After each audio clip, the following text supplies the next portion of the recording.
السلام عليكم ورحمة الله وبركاته. حمدا لله. سو دhowaada akhyaarta ku xiran arag damiir. Lagu magaalo oo ka wada tirsan dhulka Shaam ayaa Nabi Ibraahim iyo Nabi Luut ku faafinayeen Islaamka. Balse qoomka Nabi Luut ayaa ahaa kuwa ka gedisan qoomka Nabi Ibraahim iyo ummadihii ka sii horeeyayba sida qoomka Nabi Nuux, qoomka Nabi Huud iyo qoomka Nabi Saalix oo aan ka soo hadalnayn ku sheegnay in lagu fidneeyay alla wax la wadaajin iyo cadaadinta looma ooyaanka. balse qoomka Nabi Luut waxay ahaayeen kuwa soo kordhiyay xumaan cusub aynan ummadihii hore garanayn. waxay iska initareen wadadii alla uu jideeyay abuurista Aadam iyo Xaawo. Ilaahay hadduu dooni lahaa wuxuu abuuri lahaa laba Aadam, macnaha laba nin markuu dadka abuurayay. waxay hilmaameen qoomka Luut doorka ay Xaawo ku leedahay bulshada. qoomka Nabi Luut waxay bilaabeen ragga inay ku kulmaan xumaan sameyn. waxay furteen kalaab u gaar ah ragga qura. taasna kuma aysan ekaan, waxay bilaabeen inay wadada ka jaraan socotada soo maraysa magaaladooda si ay u keenaan kalaabka xumaanna u sameeyaan. xaaska Nabi Luut waxay ku taageeraysay qoomkeeda inay sameeyaan xumaantaasi, waxayna ka soo xadaysay warbixinta seeygeeda Nabi Luut. taasina waa basaas iyo sirdoonkan ugu daran, maxaa yeelay jaasuuska kuu dhow wuxuu gaarayaa waxaysan gaaraynin cadowga. jaasuusna waxaa ugu daran midka kuu dhow oo ugu horeyso qaraabada, asxaabta iyo dariska.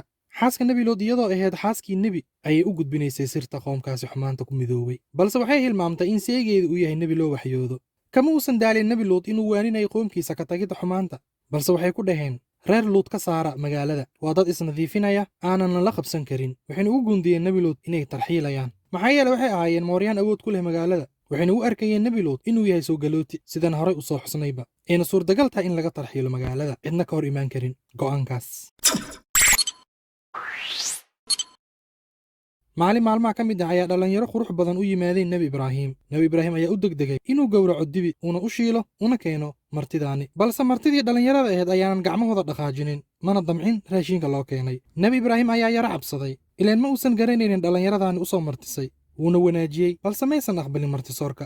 martidii markay ogaadeen dareenka Nabi Ibraahim ayay ku dhaheen cabsan, waxaynu nahay malaa'ig la soo diray, waxaan kugu bishaaraynaynaa wiil dulqaad badan oo magac diyaarsan leh lagu magacaabo Isxaaq. xaaska Nabi Ibraahim Saara oo iska qarisay martida ayaa daaha gadaashiisa ka maqashay warkii Nabi Ibraahim loo sheegayay. way qosashay, way faraxday, wejiga ayayna garaacday farxad darteeda. malaa'igtii ayaa ku tiri waxaan ku bishaaraynay Isxaaq, Isxaaqna wuxuu dhali doonaa Yacquub. saara waxay ku sabraysay inay ahayd hawar madhalaysa, waxay ugu bishaareeyeen inay noqoto hooyo iyo ayeeyo laba nebi. saara farxad darteed ayay la tiri sideen ku dhalayaa anigoo gaboobay aanan dhalaynin, saygeygina wuxuu noqday duq gaboobay. malaa'igtii ayaa ku dhaheen miyaad la yaabaysaa amarka alle, sidaa ilaahay ayaa yidhi, wuxuu ilaahay dhahayna wuu noqonayaa. ee naxariista alle iyo barakadiisa korkiina ahaata ahlubeydka reer Ibraahiimow. markay ka baaba'day cabsidii Nabi Ibraahim una timid bishaarada ayuu la hadlay malaa'igta, waxayna u sheegay inay yihiin rasuul loo soo diray halaaga qoomka Nabi Luut. markaas ayuu bilaabay Nabi Ibraahim inuu kula doodo malaa'igta qoomka Nabi Luut, wuxuuna ka dalbaday in loo dibdhigo halaagooda, laga yaaba inay toobad keenaan. ileen Nabi Ibraahim wuxuu ahaa qof dulqaad badan oo toobadkeen badan,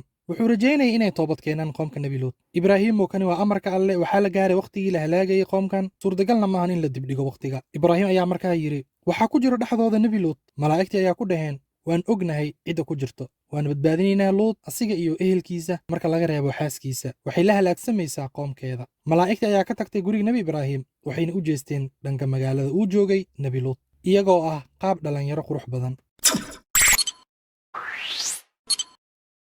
markuu arkay Nabi Luut dhallinyaro qurux badan oo u soo martisay oo hore uusan ugu arag magaalada ayuu aad u murugooday, wuxuuna yidhi maanta waa maalin adag. wuxuu soo xasuustay qoomkiisa. jaasuustii ahayd xaaska Nabi Luut markay aragtay dhallinyaradii qurux badneed ee marti ugu timid Nabi Luut ayay dhuumatay ee u tagtay qoomkeeda, wayna u sheegtay. qoomkii ayaa orod ku yimid guriga Nabi Luut iyagoo doonaya inay helaan dhallinyaradan quruxda badan. Nabi Luut ayaa ku yidhi tolkaygiiyow, kuwani waa gabdhahayga ku sugan magaalada. wuxuu yidhi gabdhahayga waxaan hore ugu soo sheegnay qaybta saddexaad in nebiyada aabbu yihiin ummadaha loo soo diray. Nabi Luut wuxuu yidhi tolkaygiiyow, kuwani waa gabdhahayga ku sugan magaalada, iyaga ayaa idiin nadiifsan ee guursada, hana igu xumeynina martidayda. miyuusan idinku jirin mid waxgarad ah oo wax fahmaya? qoomkii ayaa ku dhaheen Luuda waad ogtahay inaanan danaynaynin hablaha, waxaadna ogtahay waxa aan doonayno. maysan maqlin qoomka Nabi Luut hadalkiisa, wuxuuna awoodi waayay inuu qanciyo. sidaas darteed ayuu rajeeyey inuu lahaado awood ka saraysa awoodda ay leeyihiin kooxdan mooryaanta ah. ka xumaanshada ciilka Nabi Luut ahaaya markay arkeen dhallinyaradii quruxda badneed ayay ku dhaheen Luudow, waxaynu nahay malaa'ig la soo diray, uma soo gaari karaan iska daaya annaga, ee waxaad guuraysaa caawa sak dhexe, iskaga bax magaalada, qofna yuu idinka soo milicsan. marka laga reebo xaaskaaga waa la halaagayaa, iyadana